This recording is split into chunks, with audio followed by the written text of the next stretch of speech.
नमस्कार। एक बार फिर से आपका बहुत बहुत स्वागत है आपके इस पसंदीदा चैनल इंग्लिश मास्टर पर। आज हम आपके लिए कुछ इम्पॉर्टेंट रूट वर्ड्स से संबंधित वर्ड्स लेकर आया। ये वो वर्ड्स हैं जो आपके कॉम्पिटिटिव एग्जाम्स में बहुत ज़रूरी हैं, और अगर मैं ये कहूँ कि वन वर्ड के लिए ये ब्रह्मास्त्र हैं तो कहना गलत नहीं होगा। वैसे तो मैं हमेशा बताता रहता हूँ कि वोकेबलरी की कोई कैटेगरी नहीं होती है कि these are the words for synonyms, these are the word for antonyms and these are the word for one words. लेकिन हाँ, कुछ प्रायोरिटी ज़रूर रहती है जो कह सकते हैं कि एग्जामिनर्स के फेवरेट रहते हैं कि ये इस तरह से ज़्यादा अच्छे पूछे जा सकते हैं। तो ये वो वर्ड्स हैं जो वन वर्ड में ज़्यादा पूछे जाते हैं। लेकिन हमेशा याद रखिएगा, वोकेबलरी को कभी भी एग्जाम्स के लिए मत तैयार करो, क्योंकि इस उद्देश्य से मत तैयार करो कि हम अपना एंटोनिम्स तैयार कर रहे हैं या सिनोनिम्स तैयार कर रहे हैं या वन वर्ड तैयार कर रहे हैं।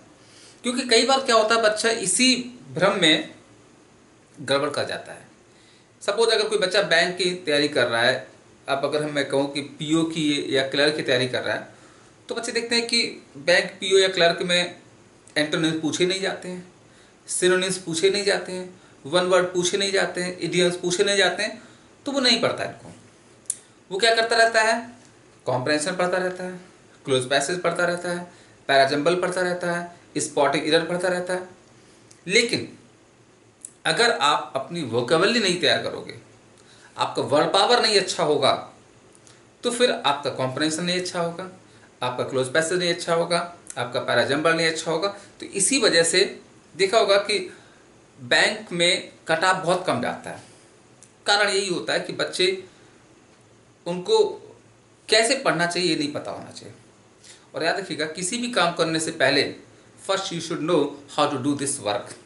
आपको ये पता होना चाहिए काम करा कैसे जाता है। किसी भी एग्ज़ाम की तैयारी करने से पहले आपको पता होना चाहिए कि हाउ टू प्रिपेयर कैसे करें, प्रिपरेशन कैसे की जाती है। आपकी स्ट्रेटजी आपके सामने होनी चाहिए। लेकिन मेरा जहाँ पर मानना होता है कि इंग्लिश लैंग्वेज में अगर आपको किसी भी एग्ज़ाम को फेस करना है तो फोकस आपका होना चाहिए सिर्फ और सिर्फ रूट वर्ड पर। तो बहुत ज़्यादा आपका टाइम किल न करते हुए सीधे हम टॉपिक पाते हैं कि आज से हम लोग जो एक सीरीज शुरू करने जा रहे हैं, ये बहुत ही पॉपुलर वर्ड है। आपने एक बुक का नाम सुना होगा, वर्ड पावर मैडिजी। बहुत पॉपुलर बुक है और इस बुक से एग्जाम्स में वर्ड्स बहुत आते हैं। और कई बार आपने सुना होगा लोगों को कहते हुए कि अगर किसी ने वर्ड पावर तैयार कर ली तो उसकी वोकेबलरी तैयार हो जाती है। ये उसी से लिए गए इंपॉर्टेंट वर्ड्स हैं। और ये बुक वो बुक है जो दुनिया में सबसे ज़्यादा बिकती है और सबसे ज़्यादा पढ़ी जाती है, क्योंकि क्वेश्चन सबसे ज़्यादा इसी में से आते हैं। तो हमें क्या करना है कि आज के वर्ड्स जो हैं ये 100% एटमोलॉजिकल अप्रोच से पढ़ने हैं, क्योंकि वर्ड पावर की जो पृष्ठभूमि है वो एटमोलॉजिकल अप्रोच पर आधारित है। वही बुक आपको बताती है कि वोकेबलरी कैसे तैयार करें। तो वो कहते हैं कि etymological approach is the best approach of learning vocabulary. और एटमोलॉजिकल क्या होती है, इसमें एटमोलॉजी का मतलब होता है हम एक रूट वर्ड देखते हैं, उस रूट वर्ड में पहले क्या लगा होता है वो प्रीफिक्स कहलाता है। और प्रीफिक्स क्यों कहते हैं, क्योंकि प्री मीन्स पहले, फिक्स मीन्स फिक्स। जो चीज़ वर्ड में पहले फिक्स कर दी जाए प्रीफिक्स होती है, और सब मीन्स एंड और फिक्स मीन्स फिक्स, जो वर्ड के अंत में फिक्स की जाए वो सफिक्स कहलाती है। ऐसे पढ़ने से दो फायदे होते हैं बच्चों, कि एक प्रीफिक्स अगर आपने सीख ली, जैसे प्री मीन्स पहले होता है, अब तमाम ऐसे वर्ड्स हैं जहाँ पर प्री लगा होता है, तो उससे क्या फ़ायदा होता है कि एग्जाम में आपको पता है कि आपके ऑब्जेक्टिव क्वेश्चंस आते हैं। सपोज सिर्फ आपने प्री पढ़ लिया, प्री मीन्स पहले होता है, और कोई वर्ड आ गया जिसमें आपने कभी नहीं पढ़ा, लेकिन आपको अगर अपनी प्रीफिक्स याद आ जाती है तो उससे आप सेंस लगा लेते हो कि हमारे इन चारों ऑप्शन में से आंसर वह होगा जिसका मतलब बिफोर से संबंधित होगा। अब जैसे प्री मीन्स पहले होता है तो इसी से प्रिपेयर बना जाता है, प्रीबोर्ड बन जाता है। तो प्री मीन्स पहले हो जाता है। और जो सफिक्स होती हैं वो हमें ये बताती है हमारे इस वर्ड का पार्ट्स ऑफ स्पीच क्या है। और याद रखिएगा, बहुत से बच्चे क्या करते हैं, वर्ड को रटते रहते हैं। लेकिन अगर आपने वर्ड को रट लिया, लेकिन उसका अगर आपको पार्ट्स ऑफ स्पीच नहीं पता, तो फिर आपकी ग्रामर कभी अच्छी नहीं होगी। क्योंकि ग्रामर अच्छी करने के लिए आपकी पार्ट्स ऑफ स्पीच अच्छी होनी चाहिए, आपको हर वर्ड का पार्ट्स ऑफ स्पीच पता होना चाहिए। क्योंकि ग्रामर में सिर्फ यही है, वोकेबलरी ध्यान रखिएगा। हमेशा मैं अपने बच्चों से अपने क्लास में कहता रहता हूँ कि एग्ज़ाम में इंग्लिश के लिए दो ही चीज़ जरूरी होती हैं, वोकेबलरी और ग्रामर। लेकिन वोकेबलरी ही ग्रामर होती है। क्यों? क्योंकि वोकेबलरी का मतलब होता है वर्ड्स और ग्रामर का मतलब होता है करेक्ट यूज ऑफ वर्ड्स। शब्दों का सही यूज जो होता है, सही प्रयोग होता है, वो ग्रामर कहलाती है। तो इसलिए मैं हमेशा कहता रहता हूँ कि अगर आपके पास वोकेबलरी नहीं है, और हाँ, अगर कोई बच्चा ये सोचे कि बगैर वोकेबलरी के हम अपनी ग्रामर पढ़ना चाहते हैं, ग्रामर को अच्छा कर लेंगे, तो ये बिल्कुल उसी तरह से है कि अगर आप सोचो कि अगर आपके पास कार नहीं है और आप सोचो हम कार चलाना सीख जाएंगे, वो उसी तरह से असंभव रहेगा जैसे बगैर वोकेबलरी के ग्रामर को सीखना होता है। तो ये बात करते हैं, इन वर्ड्स में हमें क्या करना है, सिर्फ ये देखना है जो होता है एटमोलॉजिकल अप्रोच। अब देखिए बच्चों, एटमोलॉजी क्या होता है, एक वर्ड होता है एटमोलॉजी, ETYMOLOGY, ये है एटमोलॉजी। एटमोलॉजी का मतलब होता है origin and ORIGI, origin and history of words.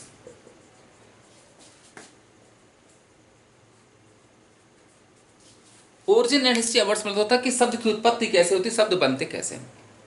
तो बच्चों याद रखिएगा, हम यहां पर कह सकते हैं कि हमें सिखाया जाता है वर्ड फॉर्मेशन, यानी कि वर्ड बनता कैसे है। तो याद रखिएगा, हर वर्ड में एक रूट वर्ड होता है और उस रूट वर्ड में कुछ पहले जोड़ा जाता है जो प्रीफिक्स कहलाता है, और कुछ लास्ट में जोड़ा जाता है जो आपका सफिक्स कहलाता है।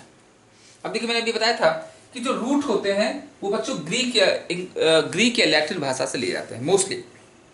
एक्चुअली में इंग्लिश कई तरह की होती है, Greek English, Latin English, German English, American English, French English, British English.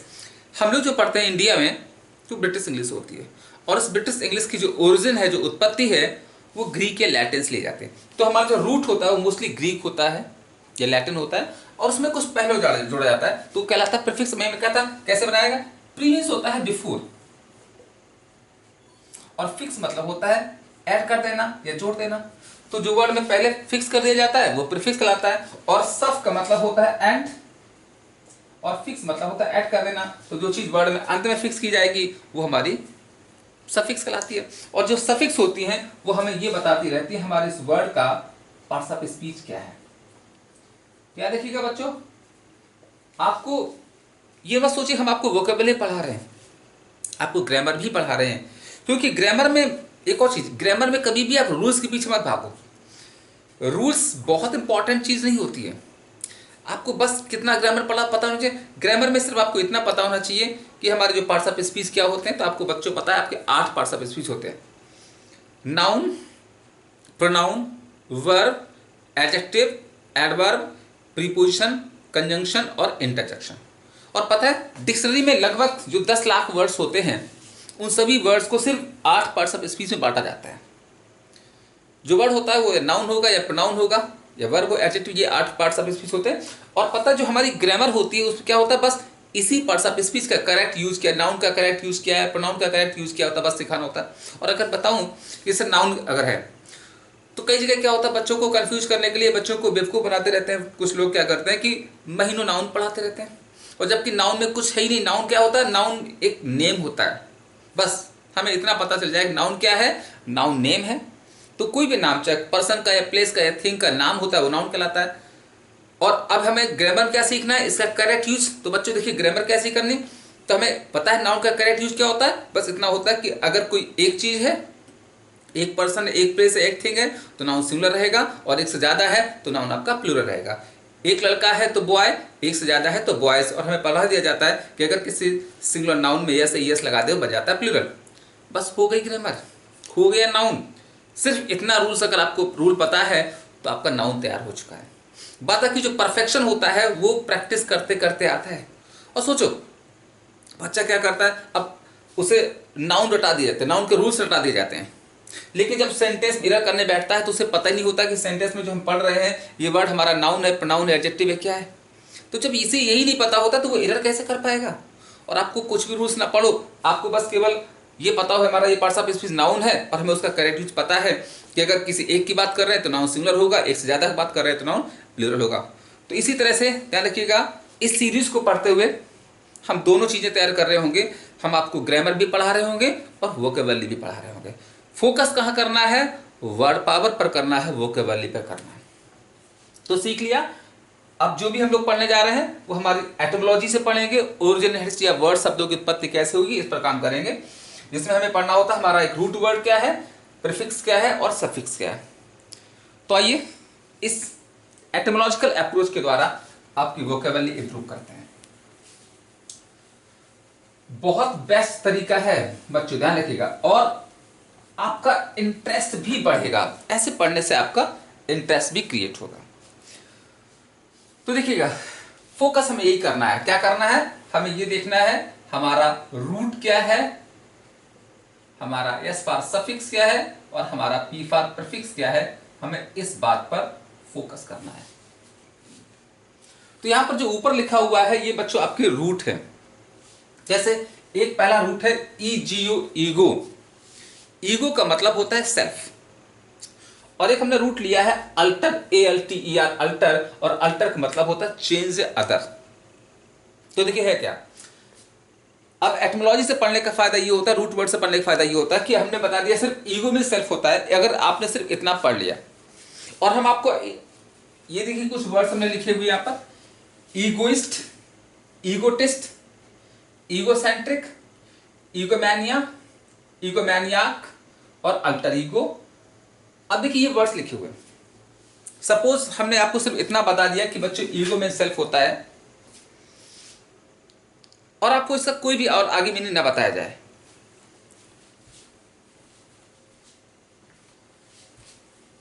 और आगे आपको इसका कोई भी मीनिंग ना बताया जाए, तो भी आप अगर एग्जाम में ये वर्ड आएगा तो भी आप इसका आंसर दे लोगे। कैसे दे लोगे कि बस हमें क्या करना है, फटाफट, जैसे अगर एक आपको पता है एग्जाम में एक क्वेश्चन आता है उसके 4 ऑप्शन होते हैं, तो अगर इसका सेम मीनिंग बताना हुआ तो हमें क्या करना होगा, हमने बस इतना देखेंगे ईगो लिखा है तो इसका मतलब होगा, आंसर वह होगा जहां पर सेल्फ आएगा। तो आइए पहला वर्ड ईगोइस्ट।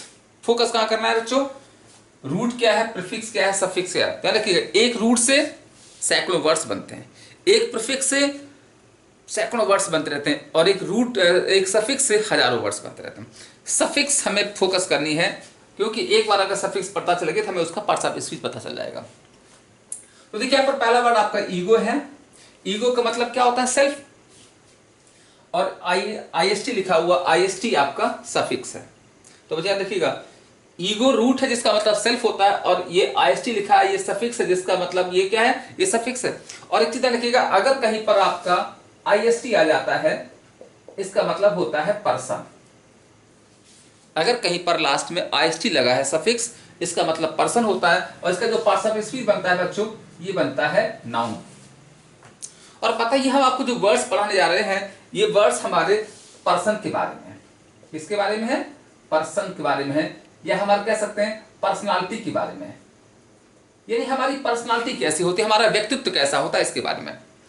तो आप चाहो तो कह लीजिएगा कि these are the words about personality, personality types हमारी है। तो देखिए क्या सीखा हमने, ईगो रट गया, सेल्फ होता है, और हमें पता चल गया हमारी सफिक्स IST में क्या होता है, पर्सन। तो बस हो गया, इस्ट पर्सन, ईगो सेल्फ है, तो ये हो जाता है आपका मीनिंग हो जाता है a selfish person, a selfish person, यानी एक स्वार्थी आदमी ईगोइस्ट कहलाता है। और बच्चों याद रखिएगा, पर्सनालिटी हमारी 2 तरह की होती है, या तो नेगेटिव पर्सनालिटी होती है, पॉजिटिव पर्सनालिटी होती है। तो अब हमें ये पता होना चाहिए हमारा ये जो ईगोइस्ट है ये पर्सनालिटी कैसे, नेगेटिव है या पॉजिटिव है। तो आपको पता ना, स्वार्थी होनी बुरी बात है, हमें स्वार्थी नहीं होना चाहिए, तो ये नेगेटिव पर्सनालिटी का पार्ट है। यानी जो लोग ईगोइस्ट होते हैं उनकी पर्सनालिटी कैसी है, निगेटिव है। तो ईगोइस्ट क्या होता है, अ सेल्फिश पर्सन। अगर जैसे मैं ईगोइस्ट हूँ तो मैं ये चाहूँगा कि दुनिया की जितनी भी चीज़ें हैं, पैसा रुपया जो भी है, खाने पीने चीज़ें, वो सब हमें मिल जाए, किसी और को ना मिले, तो मैं कैसा कहलाऊंगा, ईगोइस्ट कहलाऊंगा। अगला है ईगोटिस्ट। अब देखिए आगे हमें पता चल गया ईगो मीन्स सेल्फ होता है, और हमें ये भी पता हो गया आईएसटी मीन्स पर्सन होता है, और हाँ पार्ट्स ऑफ स्पीच क्या है, नाउन है। तो देखिए ईगो सेल्फ इस पर्सन है। अब इसमें नया क्या है, टी, तो बच्चे यहाँ पर टी बार बना लो, टी फॉर होता है टॉक, तो मीनिंग हो जाएगा अ person who talks about self. A person who talks about self, यानी वह इंसान जो सिर्फ अपने बारे में बातें करता रहता है, वो कहलाता है ईगोटिस्ट कहलाता है। जैसे देखिए आपने देखा होगा कुछ लोग ऐसे होते हैं, वो हमेशा से अपने बारे में बातें करते रहते हैं कि मेरे पास कार है, बंगला है, ये है, वो है, और उनके सामने आप असहाय हो जाते हो उनकी बात को सुनने के लिए, आपको मौका नहीं मिलता अपनी बात करने के लिए, तो ऐसे लोग क्या कहलाते हैं, ईगोटिस्ट कहलाते हैं। और आईएसटी लगा है तो पर्सन ऑफ स्पीच क्या होगा बच्चों, नाउन। क्या हो जाएगा, यह देखिएगा आईएसटी अगर लगा है तो नाउन है। अगला बढ़ा ईगोसेंट्रिक। अब देखिए ऐसे पढ़ने से फायदा देखिए क्या है, हमें पता चल गया ईगो का मतलब होता है सेल्फ, और बच्चों देखिए सेंटर का मतलब होता है सेंटर। सेंटर मतलब क्या होता है, केंद्र होता है, तो इसका मीनिंग हो जाता है a self centred person. A self centred person, अब पर्सन है तो नाउन है, यानी कि वह इंसान जो अपने आप से मतलब रखता है, किसी और से लेना देना नहीं है, वो क्या कहलाएगा, वो ईगोसेंट्रिक कहलाएगा। जैसे अगर मैं ईगोसेंट्रिक हूं तो मुझे फर्क नहीं पड़ता कि हमारा पड़ोसी क्या कर रहा है, भूखा है, प्यासा है, हमें सिर्फ अपने आप से मतलब है, देन आई एम ईगोसेंट्रिक। ये भी नेगेटिव पर्सनालिटी है। बच्चों याद रखिए जहां पर ईगो आएगा उसकी पर्सनालिटी नेगेटिव बन जाती है। अगला वर्ड आपका है ईगो मैनिया। अब देखिए ईगो का मतलब रट गया सेल्फ होता है, और जहां पर मैनिया वर्ड आता है, मैनिया एक सफिक्स है, मैनिया का मतलब होता है मैडनेस, पागलपन। मैनिया का मतलब मैडनेस होता है, पागलपन होता है। इसे हम मैनिया को कंपल्जन भी कह सकते हैं, ऑब्सेशन भी कह सकते हैं, मॉर्बिड भी कह सकते हैं, स्ट्रॉन्ग डिजाइन भी कह सकते हैं। और पता है एक सफिक्स है, इससे कई वर्ड बन जाते हैं, ईगोमैनिया, पायरोमैनिया, लोगोमैनिया, आगे पढ़ाएंगे आपको, तमाम वर्ड्स बन जाते हैं। तो मैनिया मैडनेस है, तो ये हो जाता है मैडनेस। मैडनेस में होता है पागलपन। फॉर, अब किसके लिए पागलपन है, पीछे क्या लिखा हुआ है, ईगो रटा हुआ है में, तो हो जाएगा मैडनेस फॉर सेल्फ, खुद के लिए पागलपन, अपने लिए पागलपन की हम अपने लिए पागल रहते हैं हमेशा, कि सब कुछ हमें मिलना चाहिए, किसी और को नहीं मिलना चाहिए, तो दिस इज कॉल्ड द ईगोमैनिया कहलाती है। बच्चों ये एक बीमारी है, ये भी नाउन है लेकिन कैसी है, एक बीमारी है। और ईगोमैनियाक बन जाता है पर्सन। देखिए क्या है, ईगोमैनिया पढ़ चुके हैं, बस यहां पर सी लगा दिएगा तो ये बन जाता है पर्सन, तो ये हो जाता है a person who is mad for self, यानी वह इंसान जो खुद के लिए पागल रहता है वो ईगोमैनिया कहलाता है। यानी ऐसे कह सकते हैं कि अगर किसी इंसान को ईगोमैनिया रूपी बीमारी लग जाएगी तो इंसान क्या कहलाएगा, ईगोमैनियाक। बच्चों नेक्स्ट वर्ड आपका है अल्टर ईगो। पढ़ने का फायदा हमें रटा है, ईगो मीन्स क्या होता है, सेल्फ होता है, और अल्टर देखिए लिखा हुआ, अल्टर मीन्स क्या होता है, पढ़ाया गया, अल्टर मीन्स होता है चेंज अदर, ये भी रूट है, अदर या चेंज होता है। तो यहां पर देखिए अल्टर अदर हो गया, ईगो सेल्फ हो गया, तो मीनिंग क्या हो जाएगा, अल्टर ईगो क्या हो जाता है, अदर सेल्फ। और बच्चों अदर सेल्फ का मतलब क्या होता है, सेम, कोई दूसरा बिल्कुल हूबहू, हम शक्ल, क्या कहलाता है, सेम। जैसे ये जो है इस वर्ड का अल्टर ईगो है, यानी सेम मीनिंग, यानी ये इस वर्ड का अल्टर ईगो है। तो किसी चीज का सेम, जैसे हम सुबह जब शीशे के सामने खड़े होते हैं तो मिरर में हमारा अल्टर ईगो दिखता है, तो कोई भी चीज बिल्कुल अगर सेम होती है तो वो क्या होती है, अदर सेल्फ कहलाता है, अल्टर ईगो कहलाता है। नेक्स्ट वर्ड आपका अल्ट्रुइस्ट। अब देखिए हमें पढ़ना है अल्ट्रू का मतलब क्या होता है, अल्टर मीन्स होता है अदर, और आईएसटी आपको सिखा दिया गया है, आईएसटी क्या होता है, पर्सन, और इसका पार्ट्स ऑफ स्पीच बताया गया क्या होता है, नाउन, यानी आईएसटी पर्सन है और अल्टोदर है तो ये हो जाता है अल्टुस हो जाता है a person who works for others. A person who work for others यानी वह इंसान जो दूसरों के लिए काम करता है वो अल्टुइस्ट कहलाता है। A person who work for others is called altruist. इसे हम फिलैंथ्रोपिस्ट भी कह सकते हैं।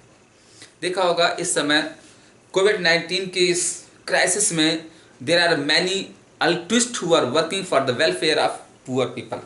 कई ऐसे अल्टुइस्ट हैं जो गरीबों की सहायता के लिए काम कर रहे हैं, वैसे लोग क्या कहलाते हैं, अल्टुइस्ट कहलाते हैं। और हाँ, इसकी पर्सनालिटी कैसी है, पॉजिटिव है, अच्छे लोग हैं। अगला है अल्टुइस्टिक। देखिए अगर कहीं पर आईसी आ जाता है, बच्चों याद रखिएगा, अगर कहीं पर आईसी आ जाता है तो ये हमारा वर्ड बन जाता है, इसका मीनिंग हो जाता है रिलेटेड। इसका मीनिंग होता है रिलेटेड और इसका जो पार्ट्स ऑफ स्पीच हो जाता है वो हो जाता है एडजेक्टिव। तो हमने क्या सीखा, आईसी लगने से एडजेक्टिव बनता है और मीनिंग होता है रिलेटेड टू। तो ये देखिए आईसी लग गया, एडजेक्टिव हो गया, मीनिंग क्या हो जाएगा, रिलेटेड टू। और अल्टू से पढ़ चुके ही हो कि जो one who work for others हो जाता है related to one who work for others, यानी किसी उस इंसान से संबंधित जो दूसरों के लिए काम करता है वो क्या कहलाता है, अल्टुइस्टिक कहलाता है। जैसे देखिए अगर मैं अल्टुइस्ट हूं तो मेरे द्वारा किया गया काम कैसा होगा, अल्टुइस्टिक वर्क कहलाता है। तो यानी अल्टुइस्ट नाउन है और अल्टुइस्टिक एडजेक्टिव बन जाता है। If I am altruist then I will do altruistic work. बच्चों नेक्स्ट मतलब आपका अल्ट्रुइज्म है। अब देखिए एक और चीज सिखाएं आपको कि अगर कहीं पर आपका आईएसएम आ जाता है तो इसका मतलब होता है रूल बन जाता है या बिलीफ बन जाता है, और इसका भी पार्ट्स ऑफ स्पीच होता है नाउन। क्या सीखा आपने, आईएसएम आने से रूल बन जाता है इसका या बिलीफ बन जाता है और पार्ट्स ऑफ स्पीच क्या होता है, नाउन होता है। तो देखिए आईएसएम आ गया और अल्टू अदर होता है तो ये हो जाता है a rule of working for others. दूसरों के लिए काम करने का नियम या सिद्धांत कहलाता है अल्टुइज्म। अब देखिए इसको हम ऐसे पढ़िएगा कि जैसे अल्टुइस्ट होता है, अल्टुइस्टिक और अल्टुइस्ट, बस फर्क क्या है, देखिए आपको ज्यादा रट्टा नहीं मारना सर। क्या है, अल्टुइस्ट नाउन है, अल्टुइस्टिक एडजेक्टिव है और अल्टुइज्म भी नाउन है, लेकिन ये बन जाता है सिद्धांत बन जाता है। यानी if I am altruist then I am following altruism, यानी इसको कह सकते हैं दूसरों को काम करने का सिद्धांत, नियम। अगला वर्ड आपका अल्टरनेट। अब देखिए अल्टरनेट मीन्स, देखिए अल्टर मीन्स क्या होता है, अदर होता है। और जहां पर टी लगा होता है बच्चों याद देखिएगा, अगर कहीं पर टी लगा होता है तो ये आपका वर्ड वर्ब बन जाता है और इसका मतलब हो जाता है टू मेक या टू टेक। तो क्या सीखा हमने, टी लगने पर वर्ब बनाता है और इसका पार्ट्स ऑफ स्पीच हो जाता है वर्ब और मीनिंग होता है टू मेक या टू टेक। तो देखिए टी लगा है तो ये वर्ब हो गया और अल्टर मीन्स अदर होता है तो अल्टरनेट हो जाता है टू टेक अदर। तो देखिए टी से टू टेक हो जाएगा और alter other to take other, कुछ और ले लेना। या इसका एक और मीनिंग हो जाता है टू चेंज, बदलना हो जाता है। तो अल्टरनेट होता है टू टेक अदर या चेंज करना। जैसे अगर ये हम सपोज बाजार से मार्कर लाए और मार्कर ये खराब हो जा है, अच्छा नहीं है, तो मैं क्या करूंगा, इसको जाकर के दूसरा ले लेता हूं दुकान से। तो मैंने क्या किया, टू टेक अदर मतलब टू चेंज, बदल लेना होता है। अब देखिए अल्टरनेट, अल्टरनेटिव, अल्टरनेशन को ध्यान रखिएगा। जो लोग रट्टा मारते हैं उनको लगेगी हमें 3 वर्ड पढ़ने हैं, लेकिन अगर आप रूट वर्ड से पढ़ोगे तो आपको ये सब एक ही वर्ड लगेंगे। बस फर्क है, बस केवल आपको फर्क है पार्ट्स ऑफ स्पीच का कि अल्टरनेट टी लगा है तो वर्ब है, टी से अगर हम टी आयन करते हैं तो नाउन बन जाता है, और अगर आई वी लगा होता है तो एडजेक्टिव बन जाता है। याद रखिएगा अगर कहीं पर भी आई वी आता है तो ये एडजेक्टिव बनाता है, और अगर टी आयन कर दो तो नाउन बन जाता है। बच्चों देखिए जैसे मैं साइड में लिख रहा हूं ऐसे आप लोग भी ये साइड में अपना सफिक्स और प्रीफिक्स भी तैयार करते रहें। एक बार आपने पढ़ लिया तो कई जगह काम करता। हमने क्या सिखाया, आईएसटी लगा सफिक्स है, पर्सन इसका मीनिंग होता है नाउन बनाता है, आईसी एडजेक्टिव बनाता है, मीनिंग जाता है रिलेटेड टू, आईएसएम नाउन है मतलब इसका होता है रूल बिलीफ, टी से वर्ब बन जाता है, आईवी से एडजेक्टिव बनता है, और टी से टीएल बना दे तो नाउन बन जाता है। एक बार पढ़ लेंगे तो ये आपको हमेशा आगे काम करता रहेगा।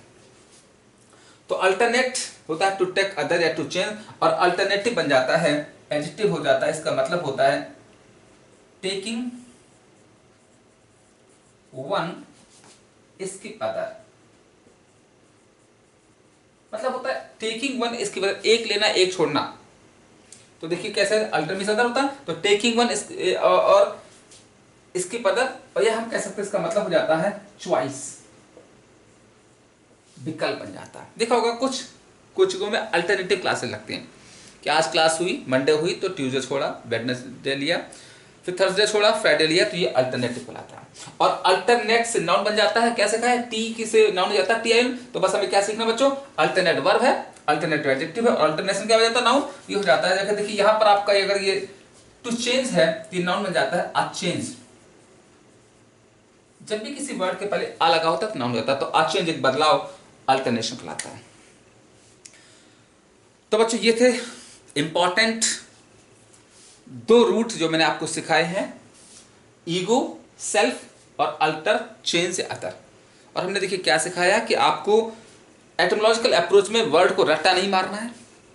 एक और इवन जो ये लिखा हुआ ये भी सब नहीं रटना, केवल समझना है। और देखिए कैसे समझना है, अगर हमने पढ़ा दिया ईगो मीन सेल्फ होता है, तो देखिए आपको यहां से लेकर के यहां तक के हर वर्ड में कहीं ना कहीं ईगो आया हुआ, तो आप समझ जाइए इसका मीनिंग कहीं ना कहीं किससे संबंधित होगा, सेल्फ से संबंधित होगा। तो ये आंसर निकालने में आपको आसानी होती, क्योंकि वर्ड के 4 ऑप्शन होंगे, जहां पे सेल्फ लिखा होगा आंसर हो जाता। अब बस पढ़ना कैसे, हमें ये सब नहीं रखना, कैसे पढ़ना कि ईगो मीन सेल्फ होता है, इस पर्सन तो self is person, ego self is person, T से टी हो जाएगा, टॉक हो जाता है a person who talks about self, ego self centre तो self centred person, ego self man या मैडनेस फॉर सेल्फ, बस क्या पढ़ना है, ये हमारा पर्सन बन जाता है।